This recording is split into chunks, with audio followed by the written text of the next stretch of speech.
Welcome to Talk Nerdy to Me, a financial guide for entrepreneurs where we dive deep into the financial issues that small to mid-sized businesses and high-growth companies face and explore practical solutions to overcome them.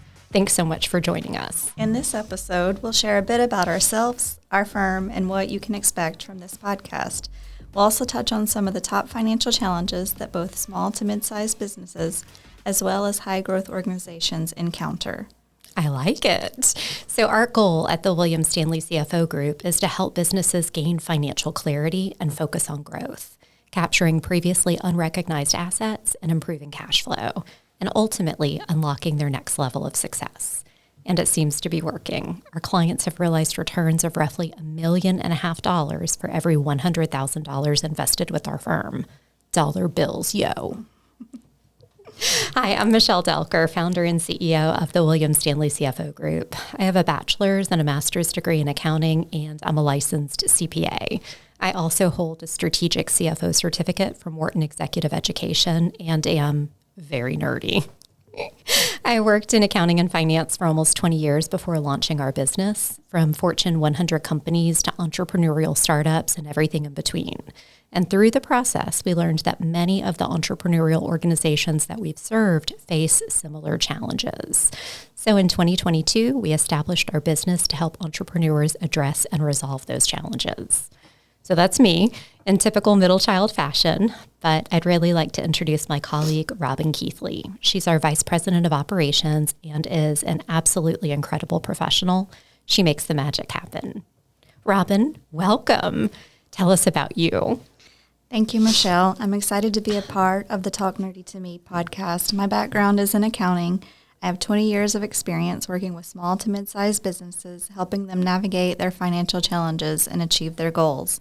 At the Stanley CFO Group, I focus on many things, including the financial aspects and insights into our clients' businesses. I'm looking forward to sharing insights and practical advice with our listeners. So that was her scripted introduction. And she's pretty modest. She said small to mid-sized businesses, but in real life, we met in 2004 at Bloomin' Brands. And then didn't you also work for Baycare? I did. Okay. So some pretty large organizations in there as well. And then after that, didn't you rotate into public accounting and shared services? Yes. Okay. All right. So to be clear, she's modest, but she's accomplished some really incredible things in her career. And I'm going to prompt her to tell you a little bit more. How much CARES Act money did you have to figure out how to track and consume and report? Too much to mention, but well into the multi-millions. It was over 50 million. And how many ERPs and OCRs have you implemented? Also too much, but technology is the way. She's still on script, people. And how long have we worked together?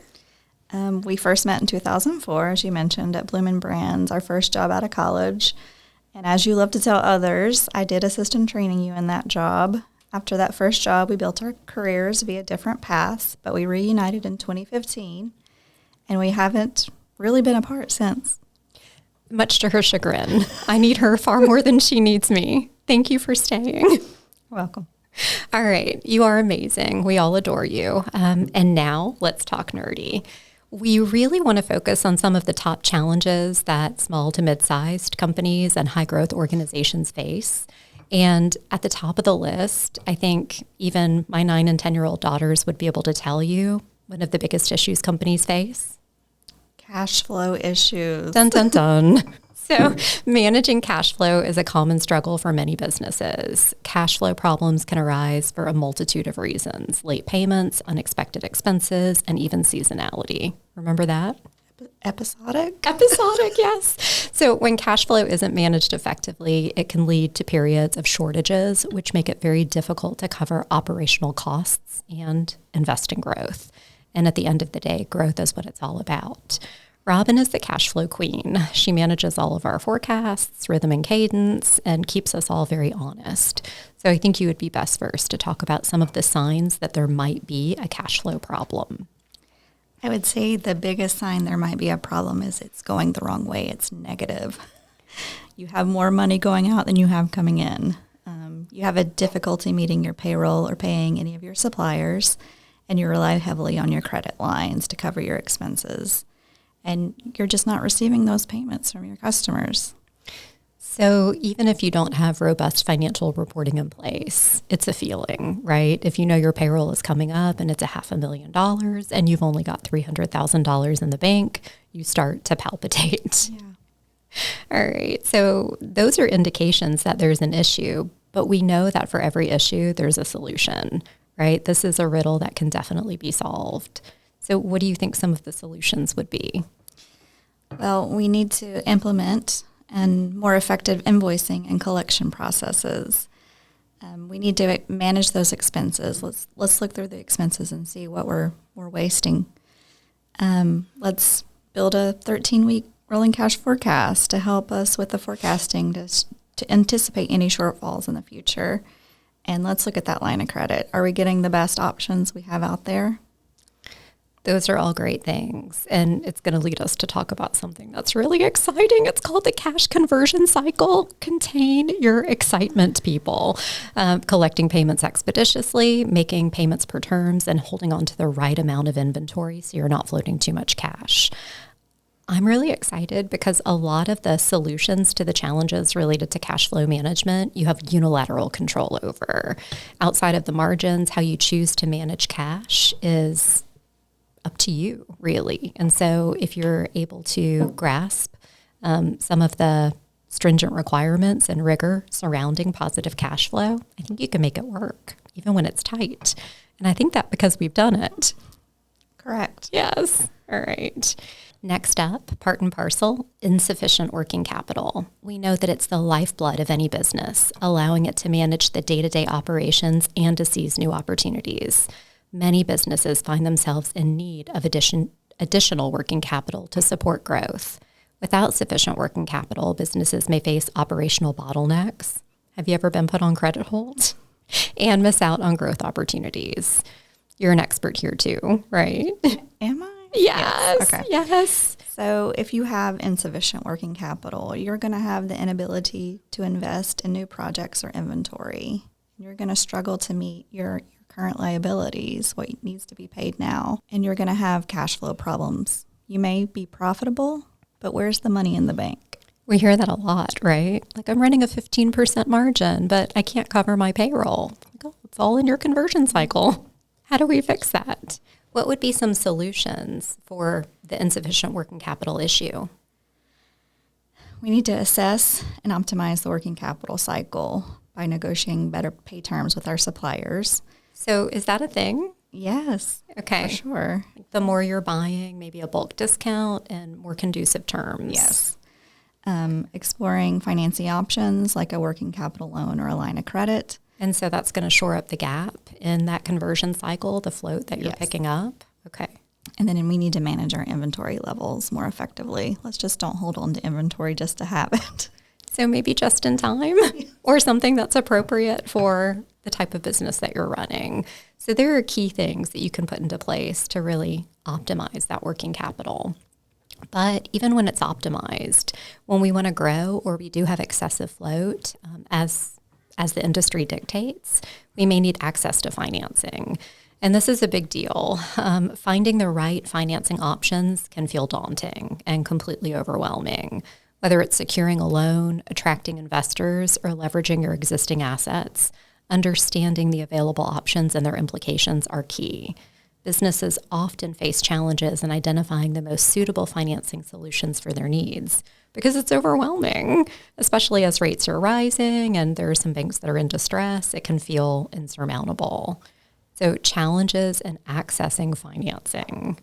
I just said one of the things. Yes. So there are high interest rates or unfavorable terms. You don't have the collateral for a secured loan, and the application process is daunting. It's super complex. Yes. I think one of the things that we'll say over and over again as we talk is that's why it's so critically important to partner with the right professionals. Because in this particular case, you would have a treasury partner, right? You would have a treasury partner who understood you, your business, your mission, your vision, your values, and they would help you navigate what those financing options were and hopefully suggest the product that made the most sense for you. So building those strong relationships is key. I mean, we need the data, we need the information, we need to make thoughtful decisions, but we also need the right people, the right partners in our lives. And there are other alternative financing options. They may feel a little uncomfortable, a little less conventional, but crowdfunding, venture capital, there are all sorts of things. And when it comes to the complex application process, because something's going to go to credit committee, it's really about preparing a compelling application. So the facts and figures are a given. You can download them out of whatever your ERP is, but really telling the story that goes along with the facts and figures to compel people to want to work with you, it's the magic.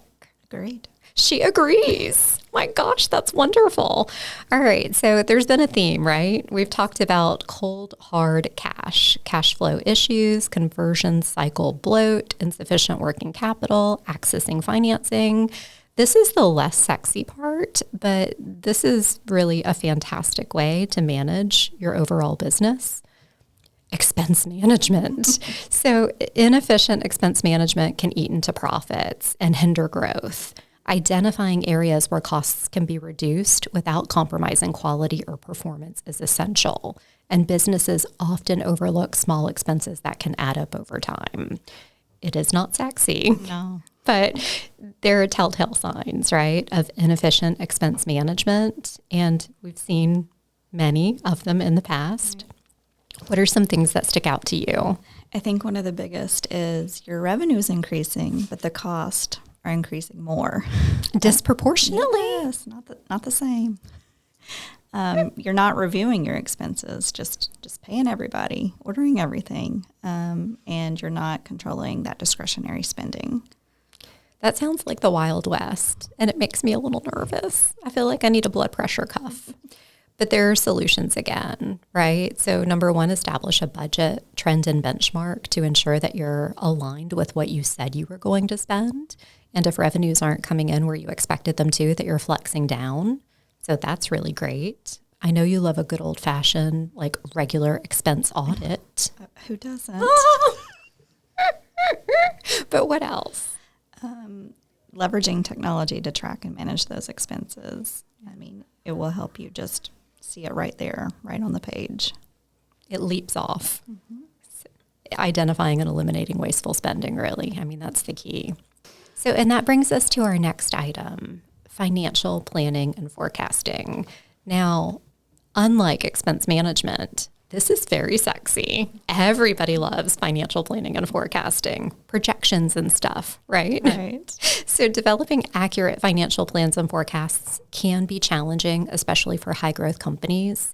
This isn't something you're going to sit down one time and do, right? It's not a pencil and paper type situation, and then you carry it around like a cherished document. This is highly dynamic because many factors can change quite quickly. But effective planning is vital for making informed decisions and achieving those long-term goals that you've set for yourself. Without the proper planning, you may struggle to allocate resources effectively and miss those strategic opportunities. So challenges in financial planning. This, I think, is probably the biggest thing that you wrestle with. It is. Because of the uncertainty of so many things, especially in the market conditions. Like when it's an election year? I'm not allowed to talk about politics on here, but it is an election year, yes. A lot going on. Rapid changes in the business environment and a lack of historical data for new businesses. If you're brand new, how do you know how you've been performing? You don't.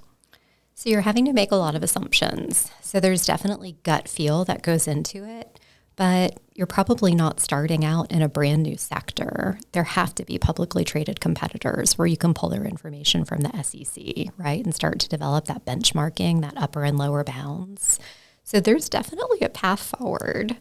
Solutions? Your financial modeling tools, create scenarios and forecast, regularly updating those plans to reflect the current conditions in the market, involving your key stakeholders in the planning process. And so stop, right? Like involving key stakeholders. Right. It's just not accounting and finance. Everybody needs to be involved in the conversation. With snacks, beef jerky. Of course. Bourbon. Maybe a happy hour type situation. Sure. Sure, those numbers are achievable. Pass the tequila. I mean, I think involving key stakeholders is obviously the crux, right? Accounting and finance is never the star of the show. It's the behind the scenes sort of orchestrating and organizing all of the information. But operations, marketing, the vision, the mission, again, that's the magic. So we need the magic, and then we can put some structure and models around it. Yes. And I'm sorry I cut you off. You were saying... It's okay. Financial goals. Financial goals and key performance indicators. What does that help us do? Well, it helps us, trend and see if we're going in the right direction. Stay on track, she says. On task. I love it. You make it sound so easy. It's one of the best parts of the job, right? Like coming in, evaluating where we've been, where we are, and what levers or triggers we could pull to get to where we want to be. I love it. All right. So most people don't love this one as much. And it is good old-fashioned risk mitigation and managing regulatory compliance. These are really big things. So businesses face a variety of risks, from operational to financial, legal, and beyond. And effective risk management strategies, including insurance and legal protections, are critical for safeguarding a company's assets and future. So again, not sexy, but incredibly important, because if that risk isn't mitigated or you fall out of compliance, penalties, fines, operational disruptions, and sometimes orange jumpsuits. Yeah, nobody looks good in orange. Well, I like orange, but she looks very reasons. good. Very good in orange, but not so much for everyone else. So challenges and risk mitigation. This, to me, is probably the biggest, right? The biggest thorn.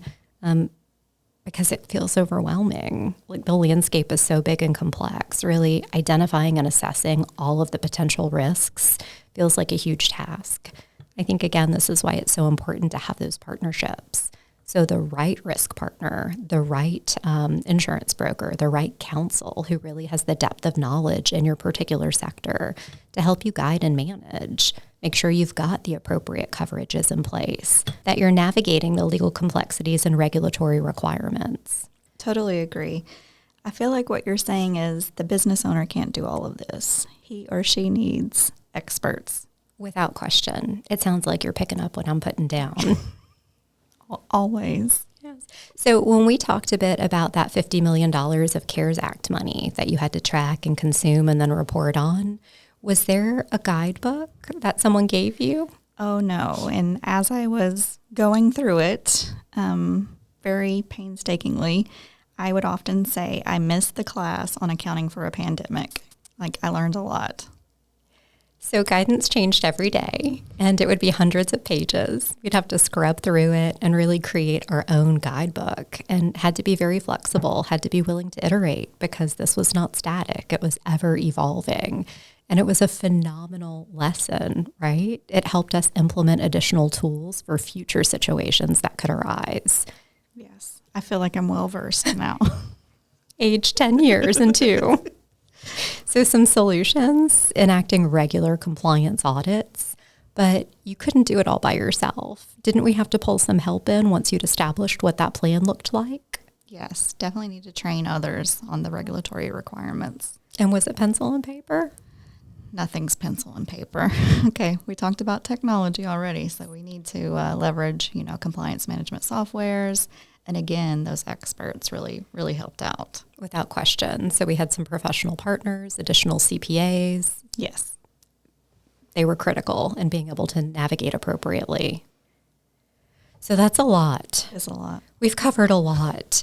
Is there anything else? Oh my gosh, there is one more. And this is really the clasp on the necklace.